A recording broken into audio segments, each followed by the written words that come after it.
Muy bien, vamos a iniciar. En este caso, a ver si estamos observando.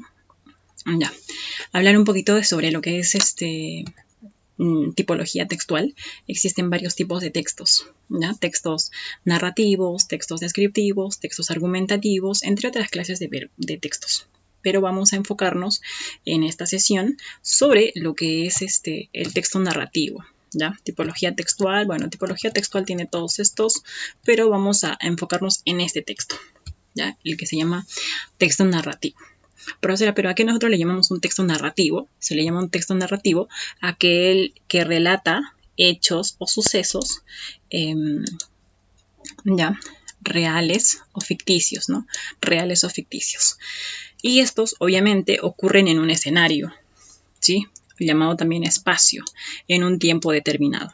¿Ya? Entonces, esos son los requisitos o elementos que siempre debe estar presente en un texto narrativo. ¿Cuáles son? Son hechos que se relatan, ¿ya? Pueden ser reales o ficticios, pero en un tiempo, en un espacio determinado. Es por eso que cuando hablamos de los textos narrativos, por ejemplo, tenemos los cuentos, las novelas, tenemos las fábulas, los mitos, aparte de fábulas tenemos las leyendas, entre otras narraciones, ¿ya? Entre otras narraciones.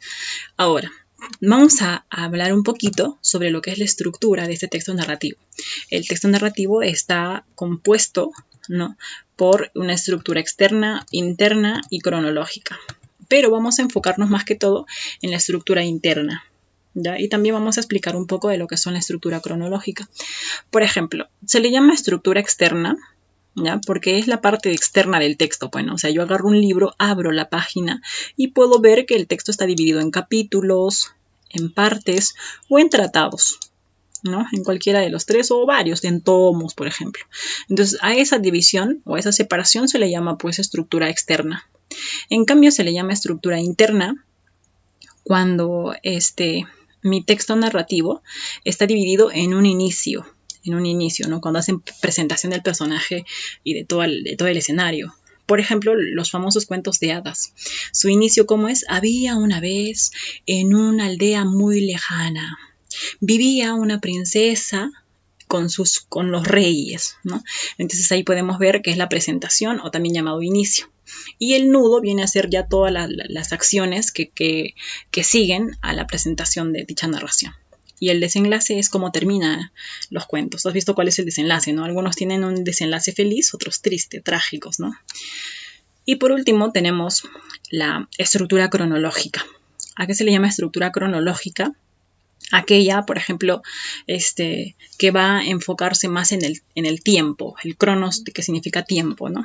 A ver, ejemplo, ya, lineal. Se llama estructura lineal cuando el cuento o la narración está empezando en el tiempo, por ejemplo, una mañana inicia, es el inicio y la línea del tiempo sigue de manera ininterrumpida hasta culminar, ¿cierto? A ver, inicio, luego está el nudo, y como toda obra termina en el desenlace. Entonces ahí está, ¿no? Por ejemplo, la Caperucita Roja. Dice una mañana muy temprano, Caperucita se preparaba para llevar la comida a su abuelita y en el camino se encontró al lobo. Entonces el cuento empieza una mañana, ¿no? Una mañana. Y que en el transcurso del día pues se encuentra en los conflictos con el lobo, llega a la casa de su abuelita y el lobo pues se adelantó y todo el relato, ¿no?, que consideramos. Y ya para el atardecer es cuando el leñador pues ataca al lobo y rescata a la abuelita y la Caperucita. O sea, se ha respetado la cronología del tiempo, desde la mañana hasta la tarde, ¿ya? O desde cierto año hasta cierto año, o sea, el tiempo sigue su curso normal, curso natural. En cambio, la otra clasificación es in media res, ¿no? Ahora, ¿por qué le llamamos in media res o in media res? Porque justamente aquí la narración, imagínate, ¿no? Este es el inicio de la obra, ¿no?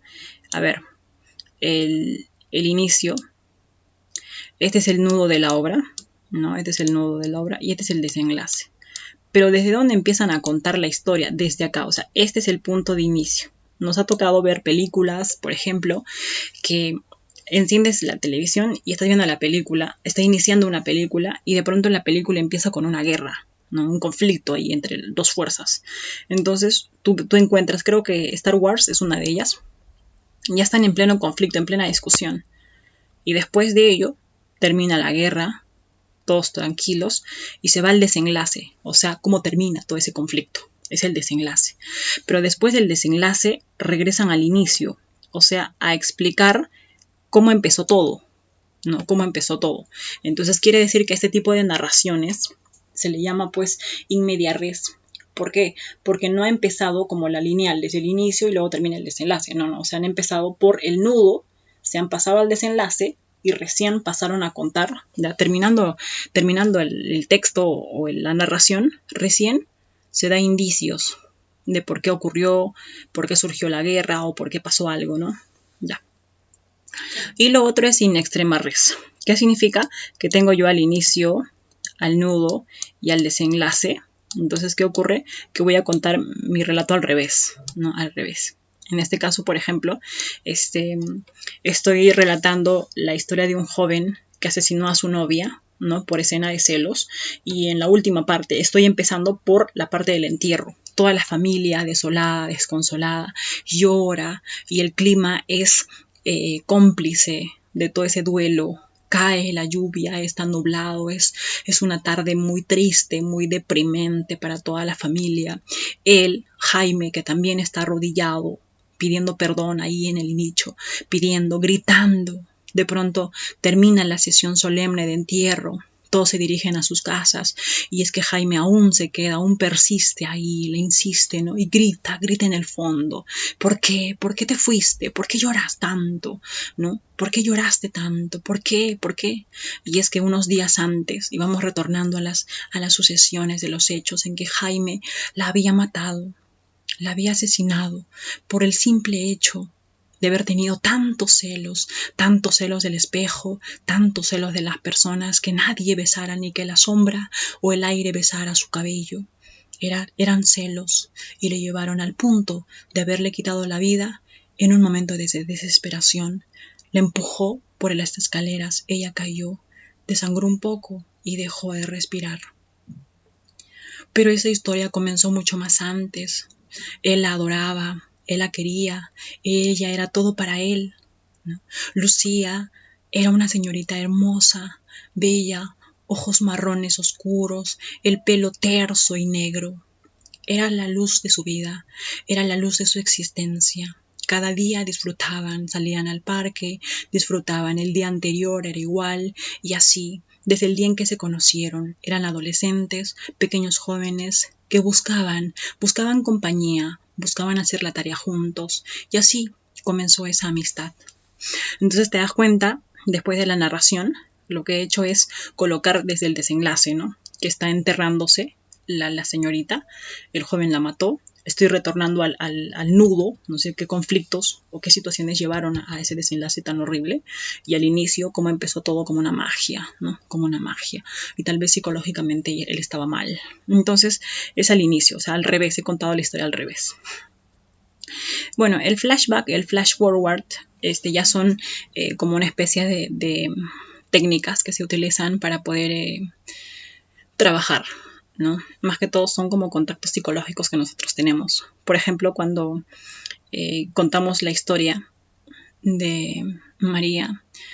María es una señora que tiene vivos recuerdos.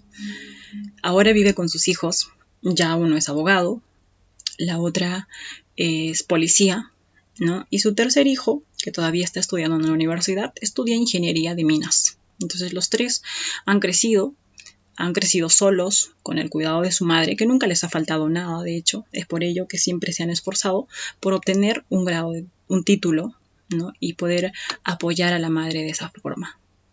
Entonces, María una mañana sale a comprar a la tienda como cada día. Es que ella trabajaba vendiendo buñuelos en las esquinas y así sacó adelante a sus hijos. Pero esa mañana era diferente. Caminaba y se topó con el parque. Aquel parque, tal vez, que le emanaba ciertos recuerdos, ¿no? Se dirigía, miraba a la vista atrás justo aquel árbol verde, verde oscuro, con el tronco seco, grueso, ya viejo el árbol, ya viejo. Ella Saltaba y saltaba, cubría sus manos, abrazaba al árbol si trepaba, se trepaba, subía arriba, bajaba, sonreía. Y esa niña era tan feliz en esos momentos. Saltaba y le decía, mamá, ahora puedo subir al árbol y puedo saltar. Saltaba, saltaba y así bajaba del árbol y corría por todo el parque. Podía recorrerse todo, podía respirar y también percibir el aroma de las flores, de ese aroma fresco, aroma verde, ¿no? Era dulce, tan dulce. Y entonces, cuando María regresa en sí, se da cuenta que está mirando al parque directamente, al árbol, aquel árbol que en algún momento le llenó el corazón de felicidad. Y María entonces se dirigió nuevamente a la tienda.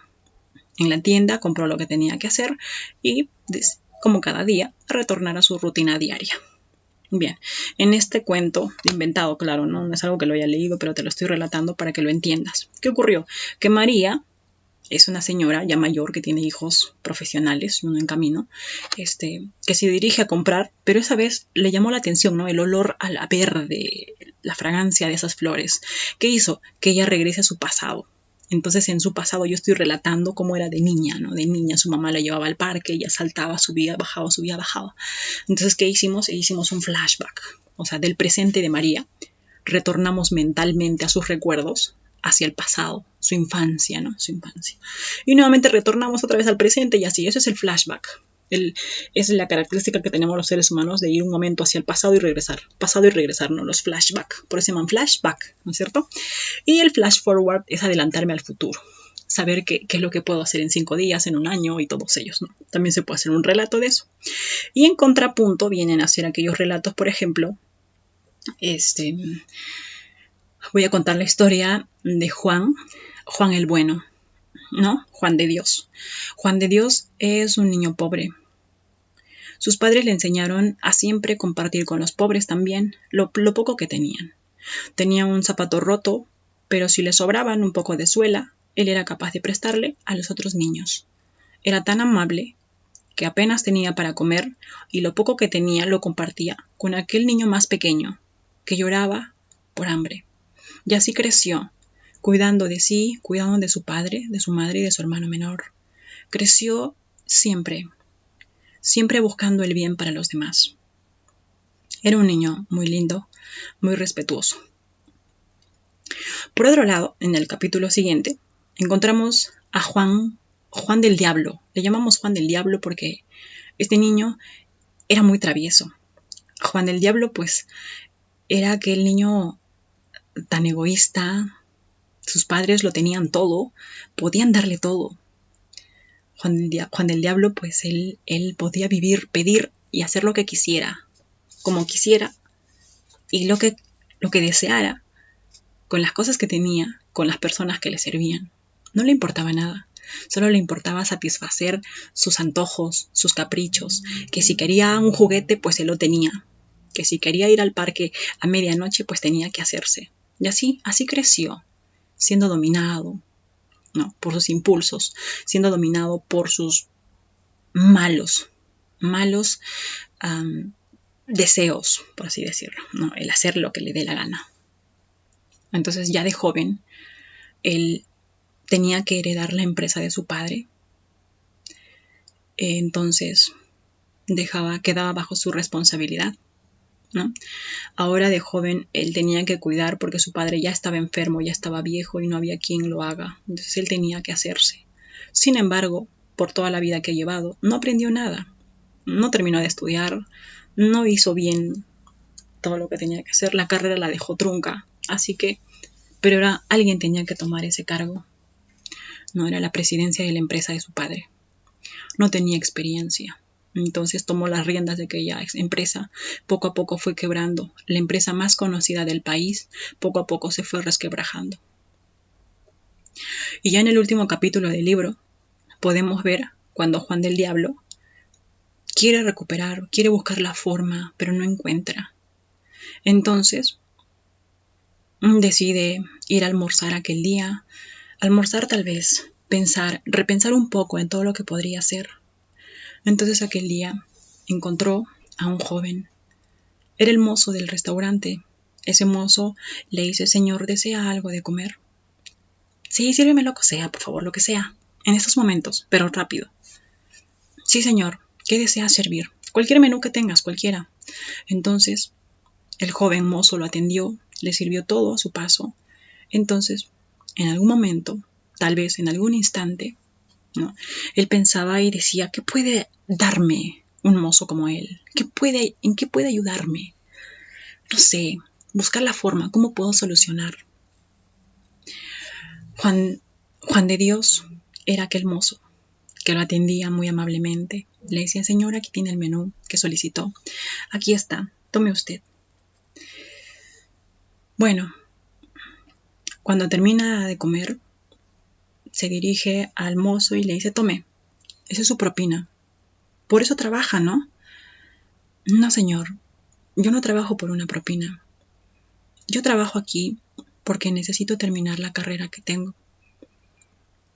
Y pues, lo que me gane aquí, para eso sirve. Muchas gracias, señor. ¿Y qué estudias? Bueno, por ahora estoy estudiando administración de empresas. Entonces lo necesito. La verdad sí necesito el trabajo. Bueno, ¿y qué pasa si yo te doy un trabajo en mi empresa? Pero señor, yo no he terminado la carrera. Es por eso que trabajo acá, porque todavía soy mozo. Todavía me falta experiencia. Bueno, te podría ayudar. Podría venir a mi empresa como empleado, si es que así lo deseas, ¿no? Has sido amable conmigo en este restaurante y la verdad casi nadie es amable conmigo. Sí, señor, está bien. Yo le agradezco. Sí, entonces mañana te presentas. Y bueno, la narración continúa, en el que Juan de Dios y Juan del Diablo poco a poco entablan esa relación y también se hacen amigos, ¿no? Al final, el joven Juan de Dios había estudiado la carrera que necesitaba o que se necesitaba para administrar bien una empresa. Conocía a fondo, porque era muy aplicado. Y finalizando el capítulo, ayuda, administra y actualmente es el administrador general de todo lo que es la corporación de la empresa de Juan del Diablo. Entonces, ¿qué ocurrió con esta historia? Hemos contado dos historias paralelas, un joven pobre, un niño pobre y uno rico, ¿no? Y que al final de la obra se juntan. Entonces son dos historias totalmente diferentes que se juntan. Pueden ser 3, pueden ser 4. Por eso se llama en contrapunto. Ya, ese es el en contrapunto. Y así podemos encontrar varias historias. Ahora, los elementos que encontramos en un texto narrativo son, por ejemplo, los específicos, estos de acá, y los generales, ¿no?, que vienen a ser estos. Por ejemplo, los específicos tenemos el marco, el suceso, el episodio y la trama. El marco es la presentación de la obra, ¿no? Presentación de la obra. El suceso viene a ser la presentación por ejemplo, la primera escena que ocurre. Y el episodio es el marco más suceso, o sea, toda esta primera partecita. Bueno, la trama es toda la obra en sí. La trama es la suma de todos estos 4. La presentación, el suceso, el conjunto de sucesos, ¿no es cierto? Eso es todo. Todos ellos se llaman trama. Y esos presentan un texto narrativo. Pero también pueden presentar, por ejemplo, lo que es el narratario, el narrador y así, ¿no? Entre otros. El narratario en realidad es un elemento que muy poco se conoce. ¿Cómo así, profesora? Veamos. Yo te estoy contando la historia ahora, así como lo estás escuchando. Tú mentalmente, mentalmente de repente te has transportado a la obra y lo escuchas como si estuvieras presente en la misma obra, como si estuvieras en la obra, actuando, pero de auditor, o sea, de destinatario. No actúas como un personaje, pero estás dentro de la obra escuchando todo lo que te cuenta el narrador. Entonces a eso se llama narratario. ¿Ya? Viene a ser el destinatario a quien se dirige el narrador. El narrador no se dirige al lector. No, o sea, no es que yo estoy leyendo y me está contando a mí, no. El narrador es un personaje también de la obra, ¿ya? Uno de los elementos principales que está narrando la historia para el narratario. El narratario es ese personaje que escucha la obra, que escucha, que se adentra en la obra y lo escucha todo. Ese es el narratario. Y el narrador es el que está pues leyendo, el que le está contando la historia. Y el espacio viene a ser el escenario, el tiempo y los personajes que existen, ¿no? Hay personajes principales como secundarios y el discurso viene así en sí el texto. ya el texto que está. Ahora, pero en el narrador vamos a encontrar narrador en primera persona, ya, en primera persona. Encontramos el narrador en segunda persona, y el narrador en tercera persona, que es la más conocida, ¿ya? La que te he contado, por ejemplo, de todas, es en tercera persona. A este tipo de narradores, ya, al de primera o a la tercera persona, se le llama narrador omnisciente, ¿sí? Omnisciente. Al de la segunda persona se le llama narrador testigo, ya, testigo. Y a la primera persona se le llama narrador protagonista. ¿Por qué? Porque es el narrador y a la vez el personaje principal. Ya es el narrador protagonista. ¿Ya? Esos tres tipos existen. Existen más, de hecho, pero son los principales. ¿De acuerdo? Muy bien. Por ejemplo, a ver, narraciones como El pozo y el péndulo. Tenemos acá La carta robada, El gato negro, que son de autoría por ejemplo, de Edgar Allan Poe, e incluso Corazón delator. Son textos muy, muy bonitos, muy bonitos. El último que acabo de mencionar, que es Corazón delator, es de narrador protagonista. Y ya lo vas a ver, te lo voy a enviar en el PDF, tú lo vas a leer el texto y vas a ver cómo se narra. La formidable manera de Edgar Allan Poe, Doctor Terror, como te lo cuenta, ¿ya? Bien, entonces chicos, con esta explicación, como la forma en la que he narrado, recuerda que todo lo que te he narrado es imaginación mía, ya no es que lo haya leído, no hay en ningún libro. Yo he tenido que crearlo para que me entiendas la explicación, ¿ya? Entonces, profesor, pero yo quiero leer eso de Juan el Diablo, Juan del Diablo, Juan de Dios. Me he tenido que inventar los personajes, entenderás, ¿no? Pero la idea es que tú lo entiendas, ¿sí? Entonces yo me despido, chicos. Hagan su tareita, preparen su narración, así bonita como ustedes mismos saben hacerla. Y nos vemos en una siguiente sesión. Adiós. Y aquí estamos.